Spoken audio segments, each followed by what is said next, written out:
মহরম মাস এসেছে, আপনারা আপনাদের ছেলেদেরকে এই আগামী 10 দিন অফিস থেকে আর্লি আসবেন, প্রত্যেক দিন রাতে আধা ঘন্টা বসে বসে তাদেরকে আলে বাইত রাসূলের তালিম দেবেন।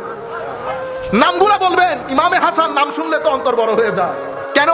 কারণ হাসান এবং হুসাইন আমার নবীর দুই নাতির নাম হওয়ার আগে সৃষ্টির মধ্যে কারো নাম হাসান হুসাইন ছিল না। আমার নবীকে জিজ্ঞেস করা হলে আমার নবী বলেছেন এগুলা বেহেশতি নাম। এই জন্য হাসান বললেই কেমন করে উঠে না, হুসাইন বললেই কেমন করে উঠে। ফাতেমা নরমাল একটা নাম না, নরমাল নাম। কত সুন্দর সুন্দর আপনারা তো রাখেন, সিনতিয়া, বিনতিয়া, নাম সব সুন্দর বেটা। আপনারা কেউ আবার সিনতিয়ার বাবা রেগে যাবে, সব নাম সুন্দর, কিন্তু বেটা এমন নাম রাখবেন কিয়ামতের ময়দানে যখন ডাক পড়বে আমার নবীও যেন খুশি হয়, আমার নবীও যেন খুশি হয়। যেমন হাজেরা রাখলেন, সারা রাখলেন, আমার নবী তো জানেন হাজেরা কার নাম, সারা কার নাম। আমার নবী একটু হলেও চোখ খুলে তাকাবেন, দেখি সারা কার নাম।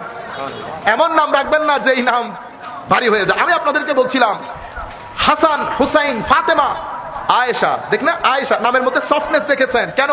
আমার নবী হযরত আয়েশাকে অনেক মহব্বত করতেন, অনেক মহব্বত করতেন। আয়েশা বললে কেমন, অথচ নরমাল নাম। আপনি 100 বছর শুনতেছেন আয়েশা, তবুও কেন যেন আয়েশা কেমন লাগে। আপনারা বুঝতে পেরেছেন? সাফিয়া, খাদিজা, নামগুলার ভিতরেই কেন কেমন কেমন কি যেন লুকিয়ে আছে।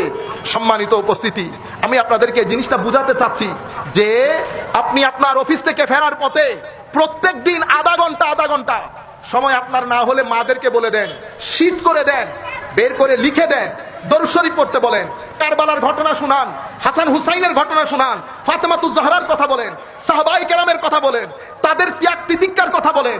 তারা 23 বছর আমার নবীর সুখে দুঃখে, তারা গরমের মধ্যে, শরতের মধ্যে, বৃষ্টির মধ্যে কিভাবে আমার নবীর সাথে লেগেছিল।